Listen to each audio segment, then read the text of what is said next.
إن الحمد لله الأكرم الذي خلق الإنسان وكرمه وعلمه من البيان ما لم يعلم، فسبحان الذي لا يحصى امتنانه بلسانه ولا بالقلم. ونشهد أن لا إله إلا الله وحده لا شريك له، ونشهد أن سيدنا وحبيبنا ومولانا محمدا عبده ورسوله الذي أرسله بالحق بشيرا ونذيرا وداعيا إلى الله بإذنه وسراجا وقمرا منيرا. فقد قال الله تعالى في كلامه المجيد والفرقان الحميد: أعوذ بالله من الشيطان الرجيم. بسم الله الرحمن الرحيم. يا أيها الذين آمنوا إنما الخمر والميسر والأنصاب والأزلام رجس من عمل الشيطان فاجتنبوه لعلكم تفلحون. قال النبي صلى الله عليه وسلم: الفحشاء وكل ما يشتد قبحة من الذنوب والمعاصي، وكثيرا ما يشتد قبحة وكثير ما ترد الفاحشة بمعنى الزنا، وكل خصلة قبيحة من الأقوال والأفعال، أو كما قال عليه الصلاة والسلام.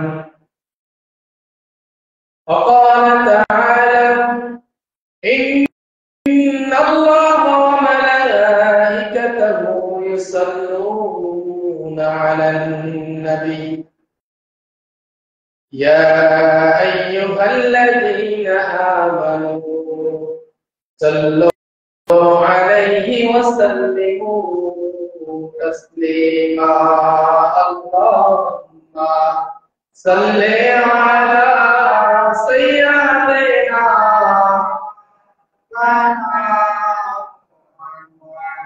وعلى آل سيدنا مولانا محمد. اللهم صل على سيدنا محمد وعلى آل سيدنا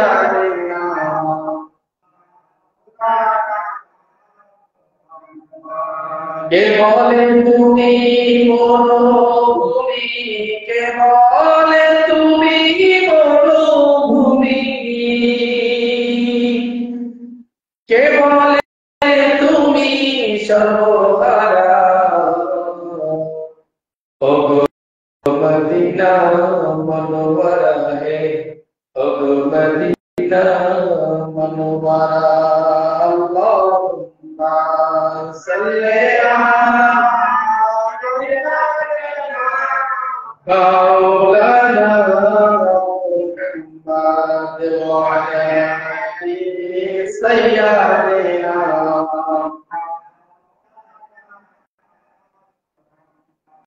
بلغ العلا بكماله كشف الدجى بجماله حسنت جميع خصاله صلوا عليه وآله الحمد لله আল্লাহ রাব্বুল আলামিনের দরবারে শুকরিয়া যে মহান রব্বুল আলামিন আজকে পবিত্র শাবান মাসের প্রথম জুমায় আল্লাহ সুবহানাহু ওয়া তাআলা আপনি আমাকে যথাসময়ে আল্লাহর ঘর মসজিদে আসার তৌফিক দিয়েছেন তার জন্য সকলে মন থেকে শুকরিয়া জ্ঞাপন করে আলহামদুলিল্লাহ। আরো একবার শুকরিয়া জ্ঞাপন করি যে রব্বুল ইজ্জত ওয়াল জালাল ওয়াল কারীম আপনি আমাকে দুনিয়াবি অসংখ্য কাজের মধ্য দিয়ে দুনিয়াবি সমস্ত কাজের মধ্য দিয়ে আল্লাহর হুকুম ফরজ আদায় করার জন্য আল্লাহ পাক আপনি আমাকে শারীরিক সুস্থতা দান করেছেন, সকল প্রকার মানসিক পেরেশানি থেকে দূরে রেখে আল্লাহর হুকুম আদায় করার জন্য যথাসময়ে আল্লাহর জমিনে আল্লাহর এই পবিত্রতম স্থান আল্লাহর ঘরে আসার তৌফিক দিয়েছেন তার জন্য আরো একবার হৃদয় থেকে জবান খুলে বলে আলহামদুলিল্লাহ। দুরূদ সালাম পেশ করছি মহান মানবতার মুক্তি দিশারি প্রিয় নবী হযরত মুহাম্মদ মুস্তাফা সাল্লাল্লাহু আলাইহি ওয়াসাল্লামের প্রতি যার আনিত বিধান বাস্তবায়নের লক্ষ্য উদ্দেশ্য হচ্ছে একমাত্র আমাদের লক্ষ্য উদ্দেশ্য সেই মহামানবের প্রতি সংক্ষিপ্ত আকারে দুরূদ প্রেরণ করে সাল্লাল্লাহু আলাইহি ওয়াসাল্লাম। সম্মানিত মুসল্লিয়ান ইকরাম, আজকের আলোচনার বিষয় হচ্ছে অশ্লীলতার প্রসার ও সমাজের কুপ্রভাব। অশ্লীলতার প্রচার প্রসার এবং সমাজে এটার যে একটা এফেক্ট ঘটে, কুপ্রভাব পড়ে, এই বিষয়ে কোরআন হাদিস কি বলে আজকে আমরা সেই বিষয়ে আলোচনা করব ইনশাআল্লাহ। আল্লাহ চাহে ইনশাআল্লাহ। তো এখানে আমি সর্বপ্রথম মহাগ্রন্থ বিশ্বের সর্বশ্রেষ্ঠ গ্রন্থ আল কোরআন থেকে সূরা মায়েদার 91 একটি আয়াত তেলাওয়াত করেছি। আমি 90 নম্বর আয়াত তেলাওয়াত করেছি। সেখানে আল্লাহ পাক বলেছেন, ইয়া আইয়ুহাল্লাযীনা আমানু ইন্নামাল খামরু ওয়াল মাইসিরু ওয়াল আনসারু ওয়াল আজলাম রিজসুম মিন আমালিশ শাইতান ফাজতানিবুহু লাআল্লাকুম তুফলিহুন। এই আয়াতের মধ্যে আল্লাহ রাব্বুল আলামিন তার বান্দাদেরকে ডাক দিয়ে বলেন, হে ঈমানদারগণ, নিশ্চয়ই মদ, জুয়া, পূজার বেদি ও ভাগ্য নির্ধারক শর্তসমূহকে শয়তানের নাপাক কর্ম বা এছাড়া আর কিছুই নয়। এটা সবগুলো শয়তানের কর্ম। অতএব এগুলো থেকে তোমরা বিরত হও যাতে তোমরা কল্যাণ প্রাপ্ত হতে পারবে বলে সুবহানাল্লাহ।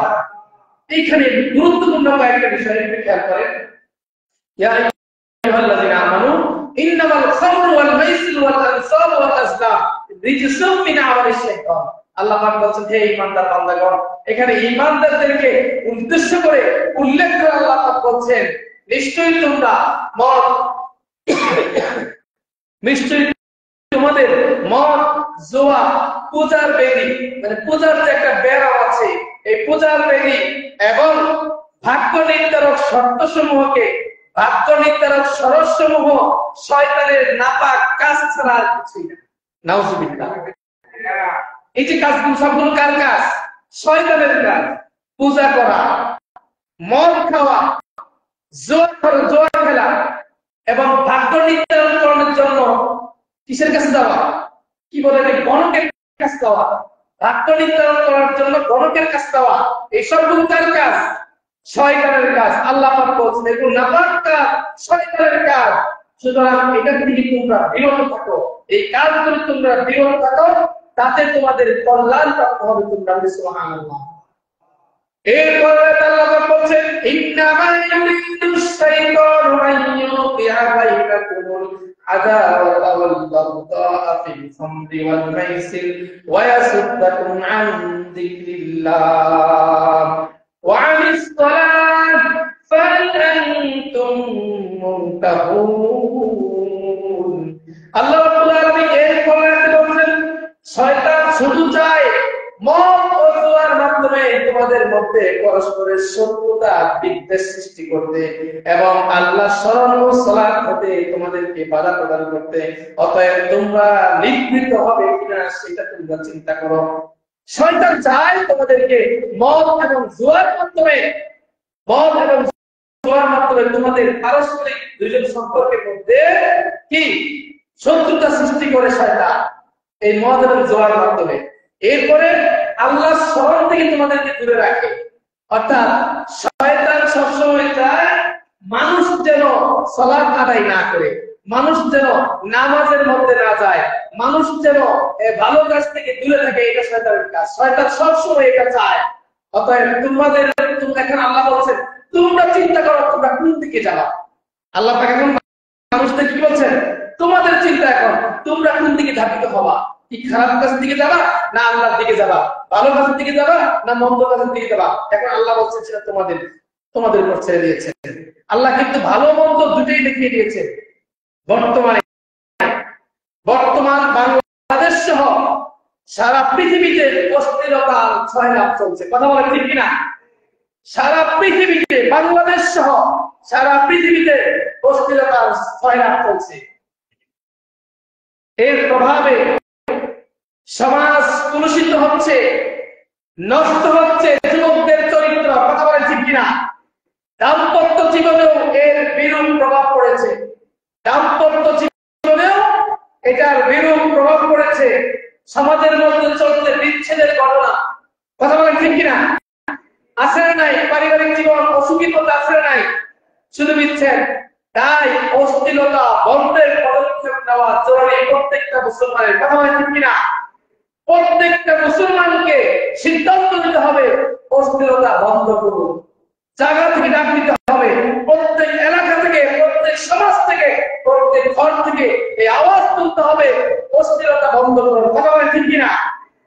এটা একান্ত প্রয়োজন, একেবারে নিত্য প্রয়োজন হয়ে পড়ছে এখন অশ্লীলতা বন্ধ করার কাজের জন্য। অশ্লীলতাকে ইসলাম নিষিদ্ধ করেছেন, অশ্লীলতাকে ইসলাম করেছেন নিষিদ্ধ করেছেন। অশ্লীলতা মানব চরিত্রের ধ্বংসের অন্যতম হাতিয়ার। এই অশ্লীলতা মানুষের চরিত্র ধ্বংস করার জন্য অন্যতম কি হাতিয়ার। তাই এর নিকটবর্তী হতে কঠিনভাবে নিষেধ করা হয়েছে। অশ্লীলতার কাছেও যাওয়া যাবে না। আল্লাহ রাব্বুল আলামিন সূরা আনআমের মধ্যে বলেছেন লা তাকরাবুল ফাহিশাতা মা যাহারা মিনহা ওয়া মা বাতান। আল্লাহ পাক বলেন প্রকাশ্যে বা গোপনে কোনো অশ্লীলতার নিকটবর্তী হওয়া যাবে না। প্রকাশ্যে হোক গোপনে হোক কোনো অশ্লীলতার নিকটবর্তী হওয়া যাবে না। এটা আল্লাহ পাক নিষেধ করেছেন। অশ্লীলতার চূড়ান্ত পরিণতি হচ্ছে জেনা ব্যভিচারে লিপ্ত হওয়া। অশ্লীলতার চূড়ান্ত পরিণতি হচ্ছে জেনা ব্যভিচারে লিপ্ত হওয়া, যা ইসলামের মধ্যে হারাম করেছেন। ইসলাম সম্পূর্ণ নিষেধ করেছেন।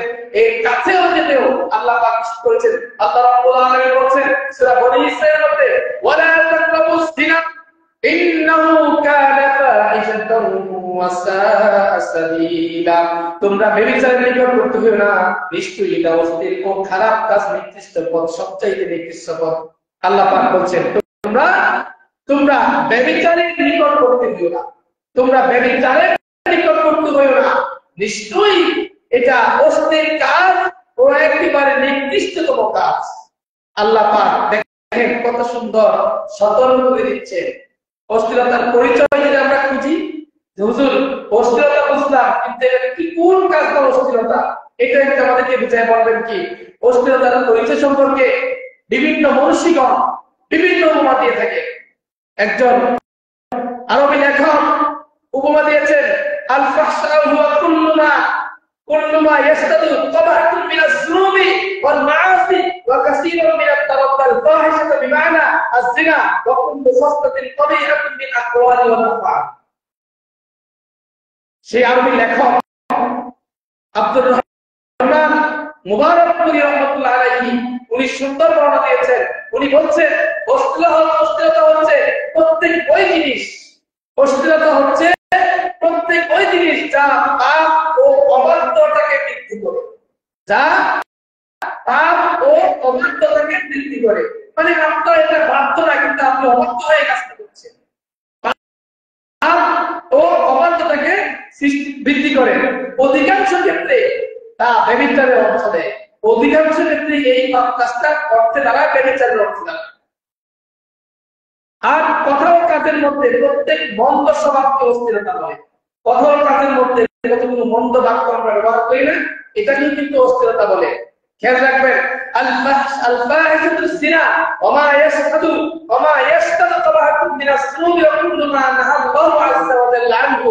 অস্থিরতা হচ্ছে ব্যভিচার এবং প্রত্যেক ওই নিকৃষ্ট জিনিস যা পাপ বৃদ্ধি করে, যা পাপ কাজকে বেশি করে করায়, পাপ কাজটা বৃদ্ধি করে, তার আল্লাহ কর্তৃক নিষিদ্ধ প্রত্যেক বস্তু থেকে এটাকে নিষিদ্ধ করে।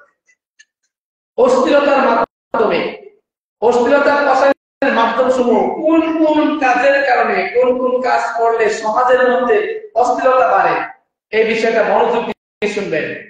বর্তমানে আমাদের সমাজ, শুধু আমাদের সমাজ বলে কথা নয়, তথা বাংলাদেশ সহ তথা সারা বিশ্বের যে সমাজ ব্যবস্থা, এই সমাজ ব্যবস্থায় একমাত্র দায়ী অশ্লীলতার প্রসারের জন্য। একটু মনোযোগ দিয়ে শুনবেন। বিভিন্ন মাধ্যমে অশ্লীলতার প্রসার লাভ করে, তার মধ্যে কয়েকটি মাধ্যম আমি উল্লেখ করবো আপনাদের সামনে। এক নাম্বার হচ্ছে নেশাদ্রব্য পান। এক নাম্বার কি? নেশাদ্রব্য খাওয়া, পান করা, নেশাদ্রব্য খাওয়া। এবার এই নেশাদ্রব্যের মধ্যে কি কি হতে পারে? ধূমপান, মদ, এই যাবতীয় নেশার দ্রব্য ইসলামে সম্পূর্ণ আঘাত করেছে। আল্লাহ পাক বলেন, এই যে আয়াত তেলাওয়াত করেছিলাম, আল্লাহ পাক বলেছেন সূরা মাইদার 91-90 নম্বর আয়াতে, ইয়া আইয়ুহাল্লাযীনা আমানু ইন্নামাল খামরু ওয়াল মাইসিরু ওয়াল আনসারু ওয়াল আজলাম রিজসুম মিন আমালিশ শাইতান ফাজতানিবুহু লাআল্লাকুম তুফলিহুন। আল্লাহ রাব্বুল আলামিন বলেন, হে ঈমানদার বান্দাগণ, নিশ্চয়ই মদ, জুয়া, পূজার বেদিও, ভাগ্য নির্ধারণ সব শয়তানের নাপাক কর্ম বা ছাড়া কিছুই নয়। অতএব এগুলো থেকে তোমরা বিরত থাকো, তাতে তোমরা কল্যাণকামী হয়ে যাবে। বলে সুবহানাল্লাহ। নেশায় আসক্ত যারা, খেয়াল করেন, নেশায় আসক্ত যারা এসব সেবনের জন্য সর্বদা মরিয়ে হয়ে উঠে, যারা নেশা করে, অর্থাৎ সিগারেট খুব যারা তাদের রক্তের সাথে সিগারেট মিশ্রিত হয়ে গেছে, দেখবেন সিগারেট ছাড়া তাদের জীবন চলে না, প্রত্যেকটা কাজে সিগারেট লাগবে। শেষ পর্যন্ত টয়লেট গেলেও সিগারেট প্রয়োজন হয়, অর্থাৎ সিগারেট ছাড়া তাদের টয়লেট হয় না। চিন্তা করে দেখেন কত নেশা ঘুরছে, কত নেশাগ্রস্ত হয়েছে। টয়লেট পর্যন্ত হয় না সিগারেট না খেলে, এরকম লোক অনেক আছে। এখানে নেশা আসক্ত যারা, তাদের এইসব পান করতে হবে। আরেকটা হচ্ছে মদ। মদ যারা না খায়, মানে যে মদ খাওয়া আসক্ত, হঠাৎ করে যদি মদ খাওয়া বন্ধ করে দেয়, দেখবেন সে দুনিয়ার কিছুই তার ভালো লাগবে না, অসুস্থ হয়ে যাবে, শরীর কাঁপবে, মনে হয় যে পড়ে গেল, মরে যাচ্ছে। আবার যখন এক ডোজ করবে মদ, সে সুস্থ। এইসব আসক্ত লোক যারা, তারা কিন্তু নেশার জন্য মরিয়া হয়ে পড়ে। এই নেশার জন্য মানুষকে মারতেও সে দ্বিধাবোধ করবে না।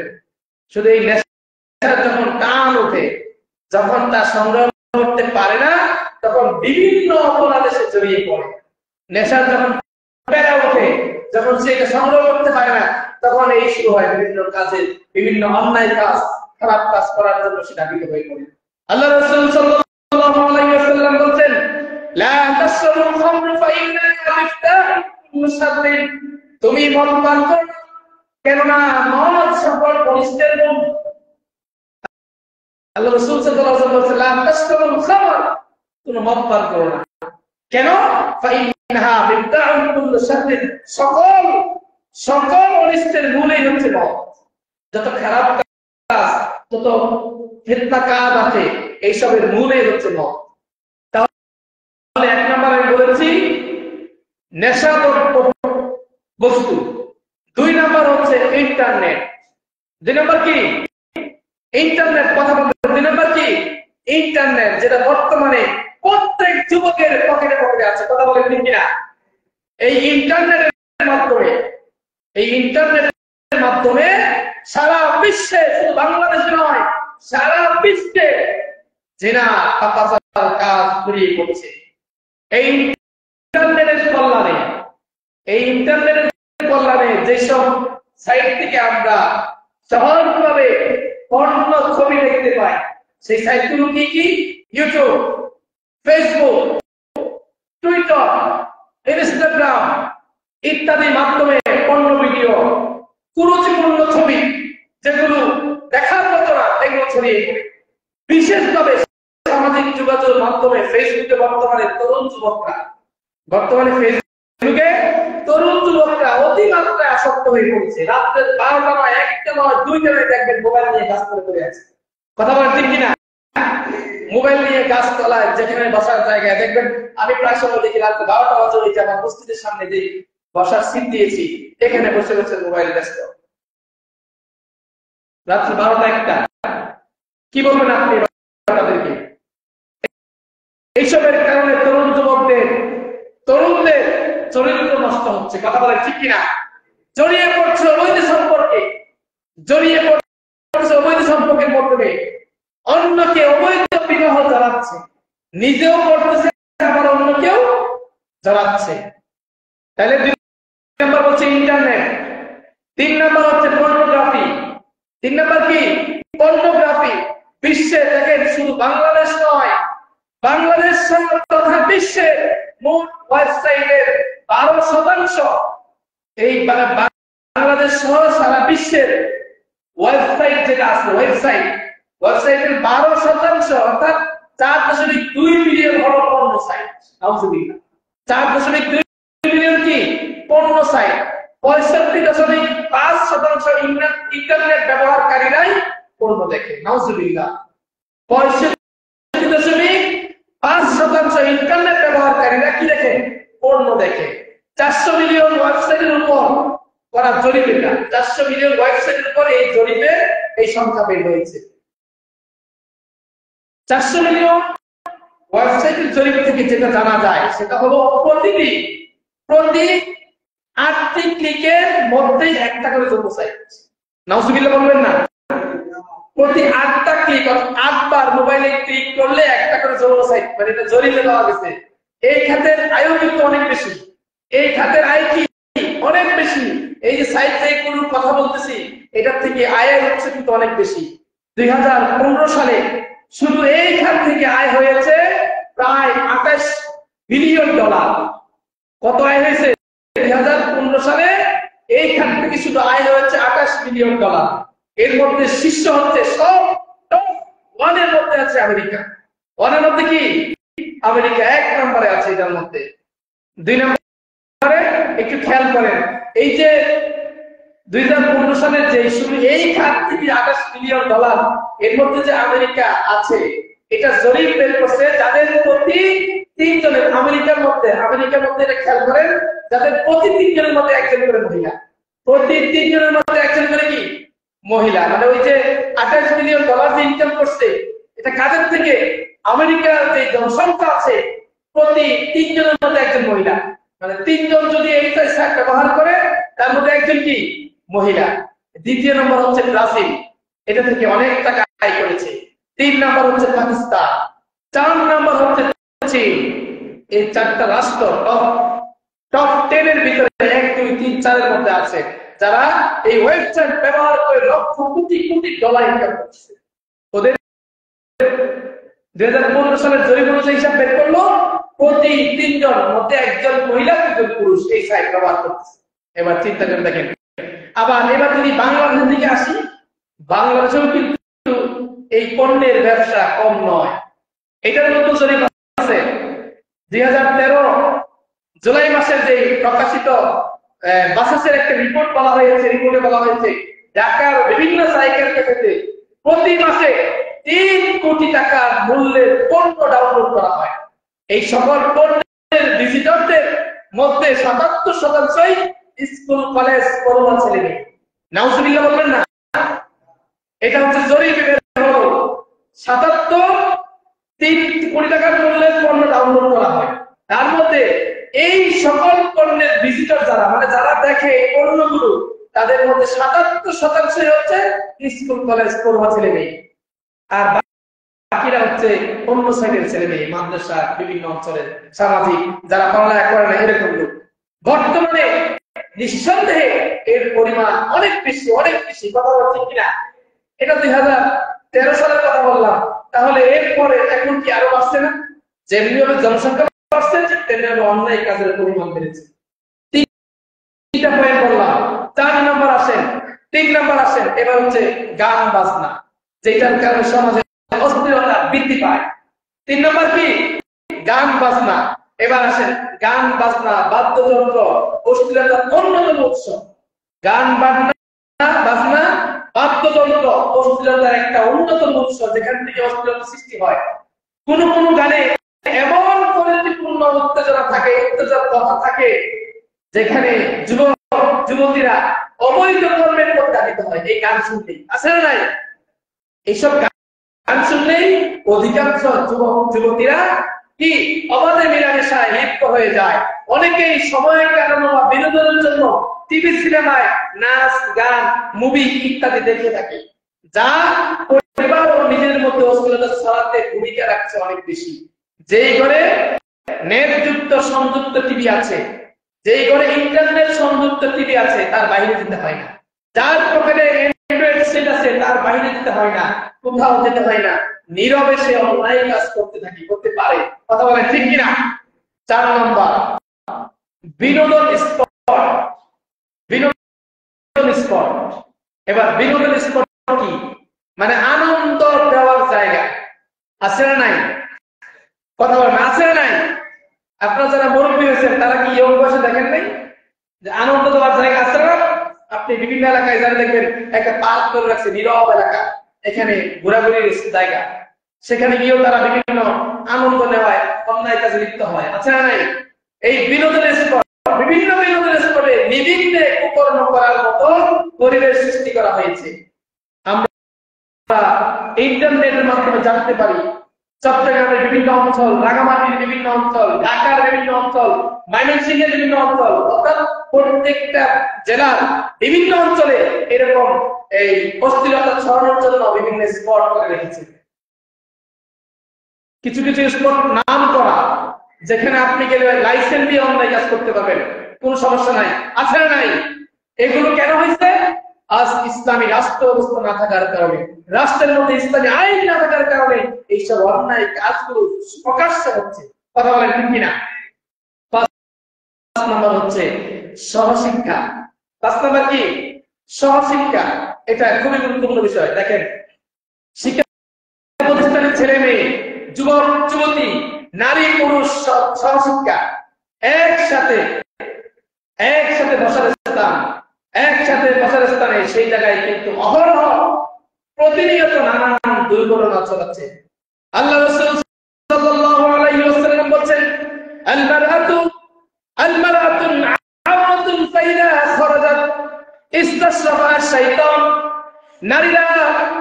নারীরা আবরণীয় বস্তু, যখন সে বাইরে বের হয় তখন শয়তান তার দিকে চোখ তুলে তাকিয়ে থাকে। কথা বলেন ঠিক কিনা? নারীরা হচ্ছে আবরণীয় বস্তু। আবরণীয় মানে বুঝেন? আবরণীয় বস্তু মানে বুঝেন? নারীরা হচ্ছে ঢেকে রাখার বস্তু। নারীরা কি? ঢেকে রাখার বস্তু। যখনই সে উন্মুক্ত প্রবেশে বের হয় তখন শয়তান তাকে কি দেয়? উকি মারে। শয়তান তাকে নজর দেয়। শয়তান নজর দেয় কিভাবে? যুবকদের চোখের মাধ্যমে। হ্যাঁ, একজন নারী যদি বেহায়াপনা ভাবে উলঙ্গ অবস্থায়, অর্ধেক উলঙ্গ অর্ধেক ঠিক করছে, এরকম অবস্থায় যদি ঘর থেকে বের হয়, 60 বছরের বুড়াও কিন্তু তার দিকে তাকায়। কথা বলেন ঠিক কিনা? এই নারীদেরকে আল্লাহ রাসূল সাল্লাল্লাহু আলাইহি ওয়াসাল্লাম বলেছেন, আল-মারআতু আওরাতুন ফাইদা খরাজাত আল-মারআতু আওরাতুন। নারীরা হচ্ছে আবরণীয় বস্তু, যেটাকে ঢেকে রাখা যায়, ঢেকে রাখা হয়, ঢেকে রাখার জন্য এটাকে তৈরি করা হয়েছে। আর এটা যদি খোলা বের হয়, সে যখন বাইর হয়, শয়তান তার দিকে চোখ তুলে তাকিয়ে থাকে, বড় বড় চোখ করে তাকিয়ে থাকে। আল্লাহ রাসূল সাল্লাল্লাহু আলাইহি ওয়াসাল্লাম বলেছেন, এই জন্য যুবক যুবতীদের সহাবস্থানের কারণে, সহশিক্ষা, একত্রিত শিক্ষার ব্যবস্থার কারণে ইনফিজিং, ধর্ষণ, অপহরণ সহ নানা রকম কর্ম সমাজে বৃদ্ধি পাচ্ছে। কথা বলে ঠিক কিনা? সহশিক্ষা এটা খুবই খারাপ একটা। আসলে এই সহশিক্ষা আগেও ছিল, এরকম না, কিন্তু আগে এরকম না, এত ওপেন ছিল না। কিন্তু এখন এই সহশিক্ষা এত ওপেন হয়ে গেছে, টিচার ছাত্রীর সাথে অপকর্মে লিপ্ত হচ্ছে, কথা বলেন ঠিক কিনা? আবার ছাত্র ছাত্রী অপকর্মে লিপ্ত হচ্ছে, ঠিক কিনা? বন্ধু বান্ধবী, ফ্রেন্ড, গার্লফ্রেন্ড, বয়ফ্রেন্ড একসাথে হয়ে অপকর্ম করছে। এটা হচ্ছে টাইম পাস, নাউজুবিল্লাহ। এটা হলো টাইম পাস। খেয়াল করেন, জরিপে দেখা যাচ্ছে, জরিপ করে খুঁজে বেরোলে সহশিক্ষার প্রতিষ্ঠানগুলির ফলাফলের চাইতে সহশিক্ষাবিহীন প্রতিষ্ঠানগুলির ফলাফল অনেক ভালো। যেখানে সহশিক্ষা শিক্ষা প্রতিষ্ঠান আছে, ছেলে মেয়ে একসাথে বসে লেখাপড়া করে,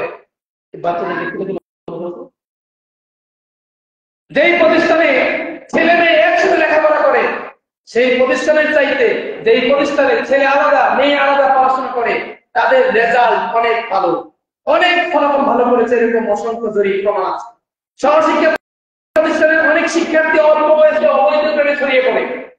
সহশিক্ষার শিক্ষা প্রতিষ্ঠানের শিক্ষার্থীরা অল্প বয়সে অবৈধ প্রেমে জড়িয়ে পড়ে, নিজেদের শিক্ষাকে জলাঞ্জলি দিয়ে দেয়, নিজেদের শিক্ষার কোনো মান থাকে না। আপনি দেখেন, এখন যদি শতকরা 80% যদি শিক্ষা প্রতিষ্ঠানে ভর্তি হয়, দেখবেন পাশের হার শতকরা 60%, বাকি 20% ফেল। আর ফেলের কারণটা কিন্তু দেখবেন, ওর সম্পর্ক হচ্ছে অবৈধ ছেলের সাথে, ওরা অবৈধ ছেলে মেয়ে একসাথে অপকর্মে লিপ্ত ছিল, লেখাপড়ার সময় দিতে পারে না, অথবা কোনো টিচারের সাথে অবৈধ সম্পর্ক ছিল, লেখাপড়ার সময় দিতে পারে নাই, নিজেদের জীবনটাকে জলাঞ্জলি করে দিয়ে দিল শুধু একটু অবৈধ কাজের, একটু মুহূর্তটা ভালো কাজে ব্যবহার করার জন্য, অবৈধ পন্থায় ভালো কাজ করার জন্য তাদের জীবনটাকেই বিলীন করে দিল, তাদের জীবনটাকে অল্প বয়সে জলাঞ্জলি দিয়ে দিল। এই জন্য তাদের নীতিগত শিক্ষা অভাব পড়ে যায়, নীতিগত শিক্ষা তারা পায় না। 6 নম্বর হচ্ছে মেয়েদের জন্য বাড়িতে পুরুষ শিক্ষক প্রাইমারির ব্যবস্থা করা।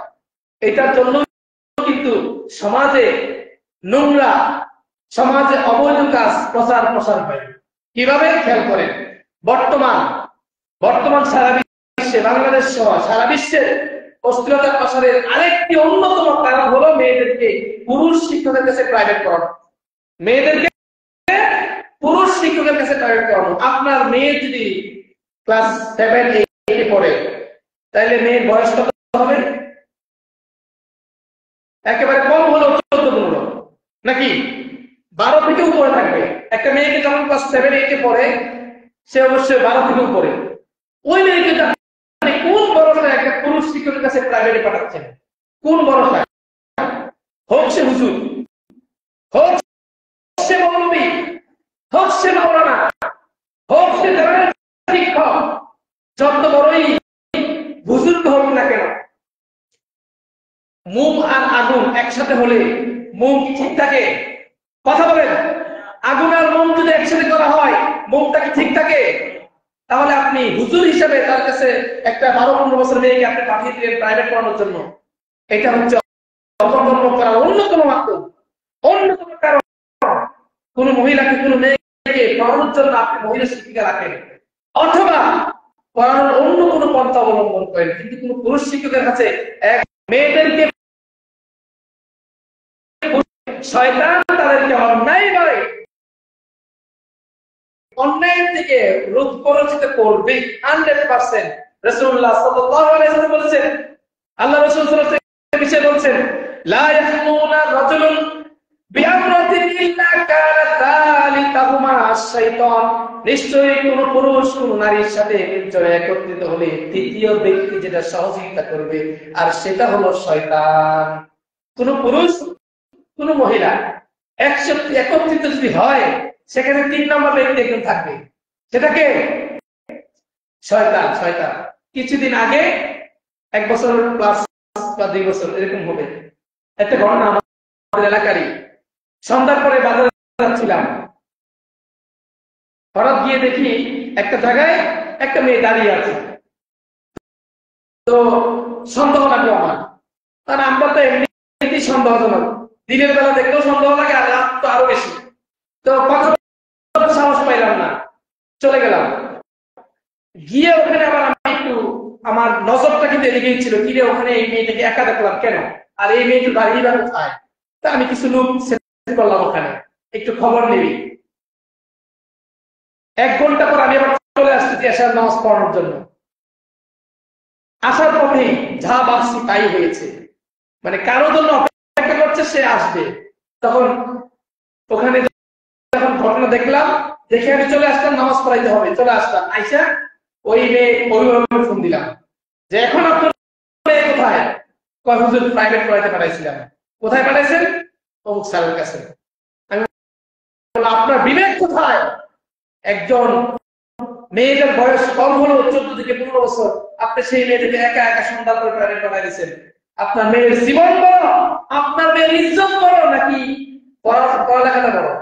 হুজুর স্যারে বাধ্য করছে, প্রাইভেট পড়াইতেই হবে। তারপরের দিন স্যারের কাছে গেলাম, কি ব্যাপার? এই ঘটনা ঘটে গেল আপনার একটা ভুলের কারণে। যখন এগুলো বললাম, আমার কি দোষ? অভিভাবক আমাকে প্রেশার দিচ্ছে পড়াইতে হবে, আমি না পড়ায় পারতেছি না, আমাকে একটু পড়াইতেই হবে। এখন দেখেন আল্লাহ রাসূল সাল্লাল্লাহু আলাইহি ওয়াসাল্লাম বলেছেন, লা ইয়াহলুনা রাজুলুন বিআমরিন ইল্লা কানা সালিসুহুমা আশ-শাইতান। যেখানে হাদিস দিয়ে সরাসরি নিষেধ করেছেন, সেখানে আমরা আমাদের মেয়েদেরকে অপকর্ম করার জন্য রাস্তা তৈরি করে দিচ্ছি। নাউজুবিল্লাহ। অন্যায় করছে ছেলে, এটার পাপের শাস্তি কিন্তু আপনি পিতা হিসেবে পাবেন, আপনি মা হিসেবে পাবেন। এই জন্য প্রত্যেক পিতা মাতার উচিত তার সন্তানদেরকে সুশিক্ষায় শিক্ষিত করা এবং সচেতন করে গড়ে তোলা, সচেতন করে গড়ে তোলা। আপনার যদি পড়াইতে মনে হচ্ছে, আপনার বাসায় নিয়ে আসেন না স্যারকে, আপনি সহ থাকবেন, পাশের জন্য আপনি থাকবেন, বসে থাকবেন। যতক্ষণ মেয়েকে পড়ায় ততক্ষণ আপনি তার বাবাকে তার পাশে বসায় রাখেন, অথবা তার ভাইকে বসায় রাখেন। 1 ঘন্টা পড়াবে পর্দার সহিত, পর্দার সহিত মেয়ে বোরকা পরে স্যারের সামনে যাবে, স্যার পড়াবে, স্যার 1 ঘন্টা পর চলে যাবে, এখন আপনারা পারিবারিক সময়টা করতে হয়ে যাবে। এইভাবে পড়ান, পড়ানোর ব্যবস্থা তো আছে। আপনি ফি সাবিলিল্লাহ ছেড়ে দিলেন, তাহলে মেয়ে অন্যায় করবে না, কে করবে অন্যায়? 7 নম্বর হচ্ছে নারী পুরুষের অভিন্ন কর্মস্থল। এইটার কারণে কিন্তু সমাজে অস্থিরতা ছড়িয়ে পড়ে। নারী পুরুষ যখন একই স্থানে চাকরি করে, পাশাপাশি বসে দীর্ঘক্ষণ কাজ করলে আলাপ আলোচনা সৃষ্টি হয়, সেখানে শয়তান ধাবিত হয়ে যায়। ওই যে একটু আগে হাদিস বললাম, নারী পুরুষ যখন একত্রিত হয়, সেখানে 3 নম্বর একজন ব্যক্তি থাকে, সেটাকে শয়তান। শয়তানের কাজই হচ্ছে দুজনের মধ্যে সম্পর্ক তৈরি করে দেওয়া। আমরা এইসব কাজ থেকে আমাদের সন্তান, আমাদের স্ত্রী, আমাদের মা, আমাদের বোন, আমাদের আত্মীয় যারা আছে তাদেরকে বিরত রাখবো ইনশাআল্লাহ। এবার 8 নম্বর হচ্ছে বর্ষবরণ। মূল কথায় আসলাম, যেটার জন্য আজকে আলোচনার বিষয় বর্ষবরণ। বুঝেন? বর্ষবরণ বুঝেন? নতুন বছরকে বরণ করে নেওয়া, আবার নির্দিষ্ট একটা দিনকে বরণ করে নেওয়া আছে না নাই? বাংলাদেশে মনে নাই? বাংলাদেশেই বেশি আছে, অন্যান্য অঞ্চলের চাইতে, অন্যান্য রাষ্ট্রের চাইতে এই বর্ষবরণ দিনকে গ্রহণ করা, এই নিয়মটা বাংলাদেশে বেশি। পহেলা বৈশাখ উদযাপন করে না?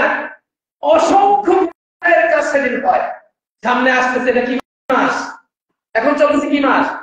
ফেব্রুয়ারি। সামনে একটা তারিখ আসতেছে, যেটাকে আমরা ইসলামিক স্কলার দ্বারা তাদের ভাষায় এটাকে বলা হয় বেশ্যা দিবস। আর সেটাকে বাংলার দামাল ছেলেরা বলে বিশ্ব ভালোবাসা দিবস। নাউজুবিল্লাহ।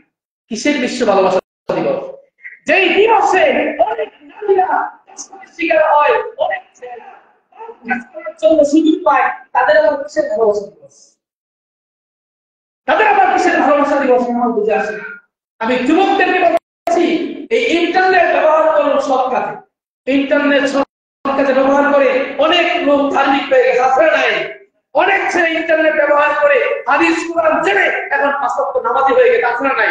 আমি যুবকদেরকে বলবো, আপনারা সেই টার্গেট নিয়ে ইন্টারনেট ব্যবহার করুন, কোনো সমস্যা নাই, নিষেধাজ্ঞা নাই। ইন্টারনেট ব্যবহার করতে পারবেন না এরকম কোনো কোথাও নাই, করতে পারবেন, কিন্তু ভালো কাজে ব্যবহার করুন। ইন্টারনেট ব্যবহার করে কোরআনকে রিসার্চ করুন, হাদিস সম্পর্কে রিসার্চ করুন, বিভিন্ন রাসূলদের জীবনী রিসার্চ করুন, সাহাবীদের জীবনী রিসার্চ করুন, আলেমদের জীবনী রিসার্চ করুন, ভালো ভালো মনীষীদের জীবনী রিসার্চ করুন, সেখান থেকে ভালো কিছু শিক্ষা নিন। তাহলে ইন্টারনেটটা ভালো কাজে ব্যবহার করলে। আপনি ইন্টারনেট ব্যবহার করবেন খারাপ কাজে, আর বলবেন যত সব ধ্বংসের মূল হচ্ছে মোবাইল।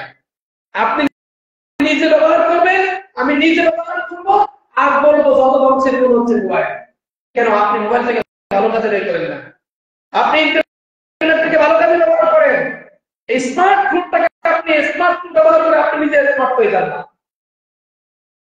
আপনি ব্যবহার করবেন স্মার্টফোন আর থাকবেন আনস্মার্ট, আনকালচার। হ্যাঁ, একেবারে গ্রামের খেতেও থাকবেন কেন? আপনি সেখান থেকে স্মার্ট হয়ে যান, পাঁচ ওয়াক্ত নামাজি হয়ে যান। বর্তমানে জরিপ দেওয়া যায় যারাই পাঁচ ওয়াক্ত নামাজ পড়ে সারা বিশ্বের মধ্যে তারাই স্মার্টনেস হয়ে পরিচিত হয়। সুবহানাল্লাহ। পাঁচ ওয়াক্ত নামাজ যারা পড়ে তাদের চাইতে স্মার্ট আর কেউ হতে পারে না। আপনি নামাজ পড়ছেন না, নিজেকে স্মার্ট ভাবছেন না, আল্লাহর কাছে আপনি স্মার্ট হতে পারবেন না। আপনি গান অশ্লীল গান বাজতে পারছেন। আল্লাহ রাসূল সাল্লাল্লাহু আলাইহি ওয়াসাল্লাম বলেন, গত 3 দিন আগের ঘটনা মনে হয়, আমি ছুটিতে রাঙামাটি গেছিলাম, রাত্রের ঘটনা এটা, 3 দিন আগের ঘটনা। আপনাদের পাশের এলাকায় আওয়াজ পাইছেন না রাত্রে আপনারা? আল্লাহ রাসূল হাদিস শুনেন, শুনে যাবেন এবং মানার চেষ্টা করবেন। শুধু শুনলেই হবে না, শুধু শুনলাম জানলাম কিন্তু মানলাম না, ওইটা আপনি ইসলাম না, ওইটার নাম ইসলাম না। আমি শুনলাম, আমি জানলাম, যতটুকু জানলাম ততটুকু মানার চেষ্টা করলাম, সেটার নাম ইসলাম। 2 দিন আগে 3 দিন আগে যারা এই যে আমাদের পাশের এলাকায় কি একটা অবস্থা, এটার নাম কি ইসলাম? আরে আপনি গাউসিয়া করেন, ভান্ডারি করেন, যা মনে তা করেন না, কোনো সমস্যা নেই তো। কিন্তু আপনি কোন ধরনের কাজ করলেন? একেবারে বল আইনা মিউজিক সহ একেবারে আল্লাহ ইল্লাল্লাহ জিকির করলেন, আল্লাহর নামে গান গাইলেন, রাসূলকে নামায় করলেন, পাগল হয়ে নামাইলেন, লেখতে হবে নামাইলেন, সব কিছু করলেন, এটার নাম ইসলাম। আল্লাহ রাসূল সাল্লাল্লাহু আলাইহি ওয়াসাল্লাম বলেন, ওই ব্যক্তি জান্নাতের সুখও পাবে না যেই ব্যক্তি আচরণের কারণে পাড়া প্রতিবেশী শান্তি থাকতে পারে না। নাউযুবিল্লাহ বলেন। এই যে সে যে আচরণটা করলো, সে যে আচরণটা করলো, কমপক্ষে 100 জন মানুষ সেদিন অশান্তি বোধ করছে। কথা বলে ঠিক কিনা? কমপক্ষে 100 জন ধরলাম, বাকি বাদ দিলাম। 100 জনের মধ্যে 100 জনের পরিবার আছে, তার মধ্যে বাচ্চা আছে, যারা ছোট বাচ্চা, এই আওয়াজ তাদের সহ্য হবে না, এটা একেবারে 100%। হ্যাঁ, সহ্য হবে তাদের, যাদেরকে আল্লাহ পাক বলছেন ফি কুলুবিহিম মারাদুন ফাযাদাহুমুল্লাহু মারাদা, যাদেরকে আল্লাহ পাক যাদের অন্তরটাকে একেবারে মোহর মেরে দিয়েছেন, তাদের অন্তরে এইসব গান বাদ্য চলবে, কোনো সমস্যা নাই, কোনো ডিস্টার্ব হবে না। যদি কেউ বলে সারা রাত মাইক চলছে, বক্স চলছে, আমার কোনো ডিস্টার্ব হয় নাই, বুঝতে হবে আপনার কল, এটা কল না, আপনার কল হচ্ছে শয়তানের কল, এই জন্য আপনার এটা কোনো সমস্যা হয় না। ইমানদারদের এটা কঠিন একটা কাজ, ইমানদারদেরকে অনেক কষ্ট দেওয়া হয়েছে। একজন ইমানদার কষ্ট পাইলে আরেকজন ইমানদার ইমানদার থাকে না, সে বেঈমানের কাতারে চলে যায়, সে জাহান্নামী, জান্নাতের সুযোগ হবে না বলে নাউযুবিল্লাহ। আমাদের সমাজে আমি উদ্দেশ্য করে বলছি, আমাদের সমাজে এখনো তারা এই গান বাদ্যের পক্ষে আছেন।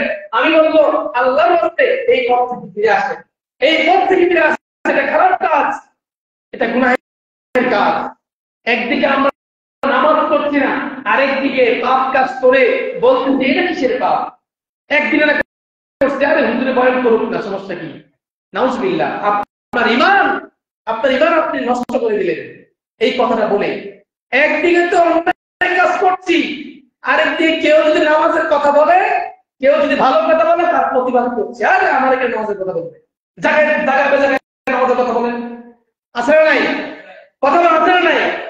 আপনি নামাজ পড়লেন না, অন্যায় কাজ করলেন, এবার আপনাকে কেউ একজন বলছে আর কি, ভাই নামাজ পড়েন নাই, নামাজটা পড়েন, আপনি তার সাথে ফায়ার হয়ে গেলেন, গরম হয়ে গেলেন, বুঝতে হবে আপনার ইমানের মধ্যে ঘাটতি আছে, আপনার কর্মের মধ্যে ঘাটতি আছে, আল্লাহর প্রতি ইয়াকিন আপনার নাই, আল্লাহর প্রতি বিশ্বাস আপনার নাই। নামাজের কথা যে কেউ বলতে পারে, যেখানে সেখানে বলতে পারে। আপনি অপরাধ করেছেন, আপনি ঠান্ডা মাথায় সেটা মেনে নেন, আমি নামাজ পড়ি না, একই তো অপরাধী। এর ভিতরে কেউ এসে বললে সেটাকে আমি ঠান্ডা যদি মেনে নিতে না পারি, তাহলে আমি ইমানদার না।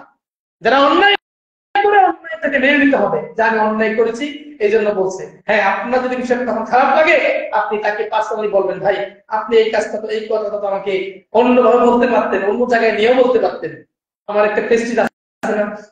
আপনার প্রেস্টিজ আছে, আর যে ব্যক্তি নামাজি তার কি প্রেস্টিজ নাই? কথা বলেন, নাই? দুনিয়াতে না থাকতে পারে, আল্লাহর কাছে তার জন্য অনেক সম্মানের জায়গা আল্লাহ করে রাখবেন, সুবহানাল্লাহ। যে ব্যক্তি পাঁচ ওয়াক্ত নামাজি, তার জন্য তার ডাক, তার কথা আল্লাহ কবুল করবে, হয়তো একদিন আগে আর পিছিয়ে, হয় একদিন আগে নয় একদিন পরে, আল্লাহ তার ডাক কবুল করবে। কিন্তু আপনি যে নামাজ পড়ছেন না, আপনি আল্লাহর হুকুম মানছেন না, আপনি কতটুকু আল্লাহর কাছে প্রিয় হতে পারলেন? এবার 9 নাম্বার হচ্ছে মাহরম ছাড়া নারীদের একাকী সফর করার কথা। এটার জন্য সমাজে অশ্লীলতা ছড়ায়, অশ্লীলতা বৃদ্ধি পায়, অশ্লীলতা করার সুযোগ থাকে। বর্তমান নারীদের একাকী সফরের প্রবণতা বেড়েই চলছে। স্বামী বাড়িতে আছে, তুমি থাকো, আমি একটু বার করে যাই, বাজারটা করে নিয়ে আসি, আছে না নাই? তোমার যাওয়া লাগবে না, আমি কাপড় নিয়ে আসবো, আছে না নাই? আবার স্ত্রীকে দিয়ে কাপড়ের ব্যবসা করায়, আলহামদুলিল্লাহ ভালো কাজ, কিন্তু কাপড়টা আপনি এনে দেন না। ওই কাপড়ের জন্য মহিলাকে পাঠিয়ে দেন বাজারে, আপনি যান না। এই মহিলা বাজারে গিয়ে একেবারে পুরো বাজারে ঘুরে কাপড় চোপড় আইনা ব্যবসা করতেছে। ব্যবসা করা যায়, কিন্তু কোন ভাবে? শরীয়ত সম্মত, শরীয়তের পন্থায়। আপনি সেটাকে খুব সতর্কভাবে থাকবেন। আপনার স্ত্রী ঘরে রাখবেন, বলবেন তোমার যা প্রয়োজন আমি এনে দেবো, তুমি ঘরে থেকে করো, কোনো সমস্যা নাই আমার। লা তাসাফিরুল ইমরাতুন মাইসারাতুল ইয়াউম ওয়া লাইলাতুল লাহা ওয়া মাআহাতিল মুহাররাম। আল্লাহ রাসূল সাল্লাল্লাহু আলাইহি ওয়াসাল্লাম বলেন, মহিলারা হচ্ছে মাহরম ব্যতীত একদিন ও এক রাতের পথ সফর করবে না। মাহরম ব্যতীত একদিন এক রাতে সফর করার কোনো সুযোগ নাই। অশ্লীলতা বৃদ্ধির কারণ সমূহের মধ্যে অন্যতম এটার একটা কারণ নারীরা একাকী সফর করা। এই জন্য আপনাদের ঘরে, আমাদের ঘরে মা বোনেরা যারা আছে তাদেরকে একাকী সফর করার কোনো সুযোগ দিবেন না। আলোচনার বিষয় কিন্তু অনেক বড়, সময় চলে এসেছে, সময় শেষ হয়ে গেছে। আপনারা আসতে দেখবেন লাস্টে। তারপরও ইনশাআল্লাহ আল্লাহ চাই তো আগামী জুমা এই বিষয়টা পূর্ণাঙ্গ শেষ করবো ইনশাআল্লাহ, যদি আল্লাহ বাঁচায় রাখে। আর যদি মরে যেতে শেষ, তবে এই ক্ষেত্রে বলবো আগামী বৃহস্পতিবার দিবাগত রাত্রি নিঃশ্বাস সেই দিন আলোচনা হবে ইনশাআল্লাহ। তবে আগামী শুক্রবার 14 ফেব্রুয়ারি আমি সকল যুবকদেরকে বলছি, সকল অভিভাবকদেরকে বলছি, সকল বাবাদেরকে বলছি, সকল মাদেরকে বলছি, আপনারা আপনাদের সন্তানদেরকে এখন থেকে হেফাজত করার চেষ্টা করুন। শুক্রবার কোনো ছেলে মেয়ে করতে বের হতে পারবে না, কোনো ছেলে মেয়ে 14 ফেব্রুয়ারি উদযাপন করতে পারবে না। কথা বলেন ঠিক কিনা? সকলে এক কথায় ভাষায় বলে দিবেন, আগামী শুক্রবার কোন ছেলে কোন মেয়ে যদি ঘর থেকে 14 ফেব্রুয়ারি উদ্দেশ্য পালন করার জন্য ঘর থেকে বের হয়েছ, তাদেরকে দেবো। কথা বলেন ঠিক কিনা? ইনশাআল্লাহ আমাদের বাংলাদেশ থেকে কোন ছেলে মেয়ে 14 ফেব্রুয়ারি উদযাপন করার জন্য কেউ কোথাও যাবেন ইনশাআল্লাহ। রাজি আছেন ইনশাআল্লাহ? সকল পিতা, সকল মাতা আপনাদেরকে বলছি, আপনাদের ছেলে মেয়েদেরকে এখন থেকে কন্ট্রোল করুন। কোন ফুল কিনতে যাবে না, কোন 14 ফেব্রুয়ারি পালন করার কোনো সুযোগ নাই। আরে ভালোবাসা যদি লাগে, আপনার ঘরে আপনার মাকে ভালোবাসুন, আপনার বাবাকে ভালোবাসুন, আপনার বোনকে ভালোবাসুন, আপনার আত্মীয় স্বজন, আপনার ঘনিষ্ঠ যারা তাদেরকে ভালোবাসুন না। আর এটা দিন কেন? এটা নির্দিষ্ট জন্মের পর থেকে মৃত্যু পর্যন্ত সবাইকে ভালোবাসবেন, মা বাবা ভাই বোন, এটা হচ্ছে ভালোবাসা। আমাদের ভালোবাসাটা ঘর থেকে বাইরে চলে গেছে। অন্যের মেয়ে দেখলেই ভালোবাসা বেড়ে যায় যুবকদের। হ্যাঁ, অন্য মেয়ে, যুবতী মেয়ে দেখলেই ভালোবাসা বেড়ে যায়। এটা ভালোবাসা না, এটা নোংরামি। এটা নোংরামি ছাড়া আর কিছু না। সুতরাং যুবকদেরকে বলছে সাবধান, এই দিনটাতে কোনদিন, এই দিন নয় শুধু জীবনে যত এই দিন আসবে, কোনদিন যেন আমাদের এই দিন উদযাপন করা না হয়, করতে না হয়। এটা খ্রিস্টানদের কালচার। আমরা মুসলমান হয়ে খ্রিস্টানদের কালচার পালন করবো না। সকলে বলি ইনশাআল্লাহ। আল্লাহ আমাদের সকলকে কোরআন এবং হাদিস মোতাবেক জীবন পরিচালনা করার তৌফিক দান করুন। সকলে বলি আমিন। ওয়া আখিরু দাওয়ানা।